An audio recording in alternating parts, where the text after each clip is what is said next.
ปรากฏการณ์ย่อท่อของสังคมลาวเฮาในปัจจุบันท่านผู้ชมก็คงแม่นเรื่องของขี้ลักมักจกอย่างต่างๆเนาะเพราะว่าในปัจจุบันเฮาเลื่อนฟีดไปก็จะเห็นเขาเจ้าแชร์ข่าวที่ว่ามีโจรลักเข้าเรือนประชาชนอย่างต่างๆเนาะและประเด็นในมื้อนี้ก็คือว่าเว้าเรื่องสิ่งเสพติดในสปป.ลาวในปัจจุบันถือว่ามีให้เรื่อยๆอย่างเช่นคอลลาเจนหรือว่าอย่างต่างๆเนาะถือว่ามีการโพสต์ขายแบบสาธารณะเลยเนาะแบบบ่เกรงใจเจ้าหน้าที่เลยเดี๋ยวเราไปเบิ่งข่าวกันก่อน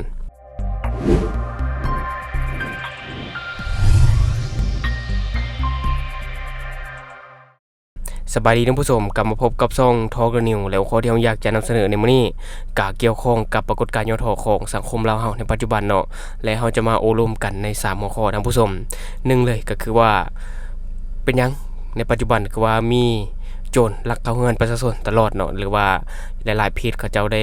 แชร์ลงก็คือว่ามีโจรลักเข้าเรือนประชาชนต่างๆนั่นนะลักเครื่องลักของเนาะและประเด็นต่อมาก็คือว่าปัญหายาเสพติดหรือว่าคอลลาเจนพวกอันอย่างต่างๆเนาะที่มันเป็นสารเสพติดที่มันผิดกฎหมายอยู่ในลาวในปัจจุบันถือว่ามีการโพสต์ขายแบบสาธารณะเลยเนาะแบบบ่เกรงใจเจ้าหน้าที่เลยและประเด็นต่อมาก็คือว่าทางการลาวเนาะมีการหารือแก้ไขปรากฏการณ์ย่อท่อของสังคมลาวที่ว่ามีความตึงเครียดในปัจจุบันเนาะท่านผู้ชมเดี๋ยวเราจะไปเบิ่ง3ประเด็นนี้ในมื้อนี้เนาะและบัดนี้เนาะเราลองมาวิเคราะห์เบิ่งว่าเป็นหยังในปัจจุบันคือว่ามีโจร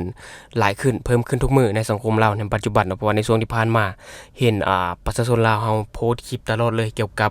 ว่าโจรไปลักรถหรือว่าลักเข้าเรือนเนาะอย่างต่างๆแล้วก็ประชาชนก็ช่วยกันจับตัวไว้ได้อันนี้ก็ถือว่าเป็นเรื่องที่ดีเนาะและเหตุการณ์ที่มันพีคก็คือว่าในช่วงที่ผ่านมามีโจรเนาะอายุประมาณ20ปลายปีนั่นแหละที่ว่าลักขึ้นเรือนประชาชนอันนั้นแห่งแบบเป็นเหตุการณ์ที่โหดเนาะลักขึ้นเรือนประชาชนแบบว่าบ่ได้เข้าทางประตูบ่ได้เข้าทางโปงเยี่ยมหรือว่าบ่ได้เข้าทางหน้าต่างอันนี้ได้เนาะก็คือเข้าทางหลังคาท่านผู้ชมปีนกำแพงขึ้นไปหลังคาแล้วมางหลังคาหรือว่าเจาะกระเบื้องอยู่หลังคาลงมาเจาะเพดานอยู่ลุ่มลงมาห้องนอนโอ้เนาะอันนี้ถือว่าโหดแฮงแล้วก็ช่วงที่ผ่านมาก็คือเมื่อวานนี้ท่านผู้ชมอยู่ที่เมืองอาสะพังทองเนาะแขวงสวรรณเขตก็มีการจับตัวโจรเนาะที่ว่าจะไปลักรถประชาชนอันนี้ก็ประชาชนก็ช่วยกันจับตัวไว้ได้แล้วก็มีการแจ้งเจ้าหน้าที่ไปเนาะอันนี้ก็ถือว่าเป็นเรื่องที่ดีแล้วก็ยังมีอีกเหตุการณ์นึงเนาะเหตุการณ์ต่อมาละแม่นโจรไปลักรถท่านผู้ชมเนาะเกิดเหตุโจรลักรถบ่ฮอด1นาทีอันนี้แฮงโหดเนาะท่านผู้ชมถือว่าแต่ละคนโจรที่ไปลักนี่ถือว่ามีความเชี่ยวชาญหลายนะท่านผู้ชมเพราะว่าเขาใช้เวลาแค่แป๊บเดียวสามารถลักรถจักรได้เลยคือการเหตุการณ์นี้เวลาประมาณตี2ของวันที่15ท่านผู้ชมมีโจรไปลักรถเนาะก่อเหตุลักรถอยู่ที่บ้านหนองไห่เมืองหาดไซฟองนครหลวงเวียงจันทน์เนาะอันนี้คือลักรถเว็บร้อยเนาะเว็บร้อยที่เป็นรถตลาดแหละอันนี้คือหลายคนต้องการคือทุกคนฮู้รถที่เสียอยู่ในลาวส่วนใหญ่จะเป็นรถเว็บร้อยเพราะว่าเป็นรถตลาดลักแล้วสามารถไปขายต่อได้เลยเนาะอันนี้โอ้เดือดแห้งนะครับเนาะท่านผู้ชมแล้วก็ยังมีอีกเหตุการณ์หนึ่งก็คือในมื้อนี้เนี่ยในวันที่18นี่นะเนาะอยู่ที่แขวงเชียงขวางก็มีการจับตัวโจรที่ว่าลักขึ้นเรือนประชาชนเนาะก็มีการจับตัวไว้ได้อันนี้ถือว่ามีให้เห็นเรื่อยๆท่านผู้ชมเนาะยอมเลยบ่ว่าสิน่าจังได๋และสาเหตุที่เกิดมีแบบนี้เนาะหนึ่งเลยส่วนหลายคนที่ไปเป็นขี้ลักมักจกเนี่ยนะเป็นคนที่เรียนบ่จบหรือว่าเป็นคนที่ติดยาเนาะท่านผู้ชมเสพยาแล้วบ่มีเงินไปซื้อยาแล้วไปขี้ลักมักจกหรือว่าคนติดเกมบ่มีเงินติดเกมติดการพนันพวกนี้นะเนาะบ่มีเงินแล้วก็ไปลักเครื่องพวกนี้ลักเครื่องพวกนั้นไปขายแม่นบ่ท่านผู้ชมอันนี้ก็มีคือกันได้และบัดนี้เฮามาเบิ่งประเด็นต่อมาท่านผู้ชมก็คือว่ามีเพจนึงเนาะอันนี้เฮาจะบ่ขอเอ่ยชื่อซะที่ว่าเขาเจ้าได้โพสต์เนาะได้โพสต์ว่าประกาศเนาะเมืองคำเมืองแปลกไผอยากได้เจนเนาะสั่งซื้อได้เด้อของแท้ 100% แล้วก็คืนรูปคอลลาเจนเนาะคืนรูปคอลลาเจนเลยอันนี้แบบมันเชื่อเห็นว่าบ่มีความเกรงใจเจ้าหน้าที่ตำรวจเลยก็คือเปิดกว้างโพดแม่นบ่ท่านผู้ชมลองเบิ่งแหมถ้าว่าอยู่ประเทศไทยเนี่ยอย่าว่าถูกจับแล้วเนาะเห็นแบบนี้นะมีการตามหาจับตัวแล้วแบบนี้นะแต่ว่าอยู่ในลาวนี่สามารถโพสต์ขายได้แบบปกติเลยเนาะคือแบบขายเครื่องทั่วไปสินะโอ้แบบบ่ฮู้เลยว่ามันเป็นสิ่งที่ผิดกฎหมายบางทีคนก็บางคนก็ฮู้แล้วว่ามันเป็นสิ่งที่ผิดกฎหมายเนาะแต่ว่าก็ยังเฮ็ดเนาะแม่นบ่แล้วก็พวกกระท่อมก็อย่างต่างๆเนาะเพราะว่าอยู่ในลาวกระท่อมยังบ่ได้เป็นสิ่งที่ถูกกฎหมายเทื่อเนาะก็คือกฎหมายลาวยังบ่ได้ยอมรับเทื่อสำหรับกระท่อมเนาะแต่ว่าอยู่ในสังคมลาวก็ถือว่ามีการจำหน่ายกันแบบ ทั่วยังว่าทั่วประเทศแล้วเนาะท่านผู้ชมเนาะในปัจจุบันถือว่าถ้าไปรุ่นทั่วไปกินเบียร์บ่คันให้เขาเจ้าเลือกเบียร์กับทอมนี่สำหรับเขาเจ้าจะเลือกทอมหลายกว่าเนาะเพราะว่าเขาจะมักนั่งกินแล้วก็ลมกัดลิ้นเกมแบบนี้ท่านผู้ชมและเรื่องคอลลาเจนนี่เนาะอันนี้มันเป็นสิ่งที่ผิดกฎหมายอย่างร้ายแรงท่านผู้ชมมันเป็นสิ่งเสพติดเนาะแล้วก็บ่ฮู้ว่าเอาอยู่ไสมาขายแล้วมาขายก็ยังมาโพสต์แบบนี้เป็นสาธารณะเลยโอ้รู้สึกว่าสังคมลาวเฮานับมือน้ำโหดขึ้นเรื่อยๆนะท่านผู้ชมและประเด็นต่อมาที่เราจะเว้านี่ก็ถือว่าเป็นข่าวดีที่ว่า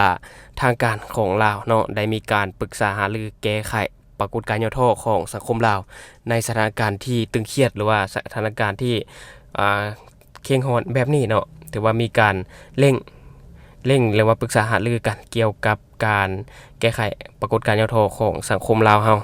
ซึ่งการหารือในครั้งนี้ก็มีท่านคำใบดำรัดเนาะได้มีความเห็นต่อการเปิดกองประชุมในครั้งนี้เพื่อเป็นการค้นคว้าปรึกษาหารือร่วมกันเกี่ยวกับการจัดตั้งปฏิบัติกฎหมายและนิติกรรมภายใต้กฎหมายท่านผู้ชมในคงเขตวัฒนธรรมสังคมติดพันกับการแก้ไขปรากฏการณ์ย่อท้อและปัญหาที่พ้นเด่นเป็นต้นยาสูบไฟฟ้าและคอลลาเจนถึงว่าจะมีกฎหมายและระเบียบการที่เกี่ยวข้องแล้วแต่การสกัดกั้นควบคุมการนำเข้าการจำหน่ายและการนำใช้ยาสูบไฟฟ้าคอลลาเจนที่มีสารเสพติดยังเป็นปัญหาที่น่าเป็นห่วงเนาะรวมทั้งมีประสิทธิผลของการบังคับใช้กฎหมายกวดกาคุณภาพและสร้างความรับรู้ให้แก่ผู้บริโภคยังบ่เข้มงวดเท่าที่ควรท่านผู้ชมและการหารือในครั้งนี้ก็ยังมีการคุ้มครองสื่อสังคมออนไลน์ยังมีสิ่งที่ท้าทายในการคุ้มครองเนื้อหาที่บ่เหมาะสมเนาะเกิดมีข่าวปลอมและผลกระทบทางด้านลบต่อสังคมกลไกการคุ้มครองการร่วมมือกับผู้ให้บริการและการสร้างความรู้เท่าทันให้แก่ประชาชนเนาะยังบ่กลมเกี่ยวกันเท่าที่ควรปัญหาต่อมาที่ว่าทางการได้มีการปรึกษาหารือเกี่ยวกับปัญหาการมั่วสุมอยู่สถานบันเทิงเนาะซึ่งการจัดตั้งปฏิบัติระเบียบการคุ้มครองสถานบันเทิงและมาตรการลงโทษต่อผู้ละเมิดอย่างบ่เข้มงวดเท่าที่ควรและปัญหาต่อมาเนาะปัญหาอุบัติเหตุตามท้องถนนถึงแม้ว่าจะมีกฎหมายและมาตรการต่างๆแต่อุบัติเหตุตามท้องถนนยังเกิดขึ้นอย่างต่อเนื่องท่านผู้ชมและสร้างความสูญเสียอย่างหลงหลายและปัญหาต่อมาก็คือว่าการเพิ่มขึ้นของอัตราการติดเชื้อไวรัสหรือว่าพยาธิ HIV แหละท่านผู้ชมถึงว่าจะมีความพยายามในการป้องกันและควบคุมแต่ว่าสถิติการติดเชื้อในบางกลุ่มเนาะท่านผู้ชมยังมีท่าเอียงเพิ่มขึ้นอย่างต่อเนื่องและปัญหาอื่นๆทั้งหมดแล้วนั้น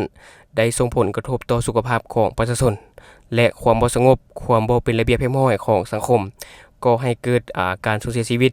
และมีผลกระทบต่อการสร้างทรัพยากรมนุษย์ที่มีคุณภาพของสัตว์เนาะท่านผู้ชมอันนี้ก็คือว่าจะเป็นเนื้อในข่าวที่เพจหนังสือพิมพ์ลาวพัฒนาเขาจะได้เขียนเอาไว้เกี่ยวกับกองประชุมหารือเกี่ยวกับการแก้ไขปรากฏการณ์ย่อท้อของสังคมลาวเฮาในปัจจุบันก็คือว่าสรุปมานี่ก็คือจะมีการหารือแก้ไขเรื่องยาสูบไฟฟ้าและก็คอลลาเจนเนาะและต่อมาก็คือว่าการคุ้มครองสื่อสังคมออนไลน์สำหรับเพจใดสื่อใดที่ว่านำเสนอข่าวบ่เหมาะสมเนาะก็จะมีการกล่าวเตือนหรือว่าปรับทัศนคติอันนี้ก็เป็นไปได้และต่อมาก็คือว่ามีการหารือเนาะเรื่องการเกิดอุบัติเหตุอยู่ตามท้องถนนต่างๆเนาะเพราะว่าในปัจจุบันมีการเกิดขึ้นอย่างต่อเนื่องและต่อมาก็คงเป็นการหารือเกี่ยวกับการติดเชื้อ HIV ในสปป.ลาวในปัจจุบันถือว่าเพิ่มขึ้นอย่างต่อเนื่องเนาะอันนี้ก็คือว่ามีประมาณ4เนาะ4ปัญหาที่ว่ามีการหารือในการแก้ไขในครั้งนี้ท่านผู้ชมและ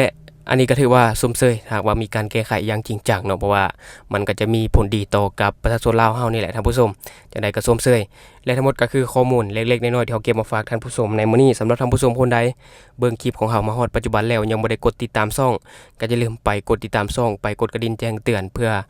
ท่านผู้ชมจะบ่ได้พลาดข่าวสารของประเทศลาวเนาะอย่าลืมสำหรับท่านผู้ชมคนใดมีความคิดความเห็นอย่างตำหนิติเตียนก็สามารถฝากไว้ได้ภายใต้คอมเมนต์ของเฮาแต่เนาะขอแสดงความคิดเห็นอย่างสุภาพท่านผู้ชมอย่าลืมเนาะสนับสนุนกันโดยการกดติดตามช่องขอขอบใจ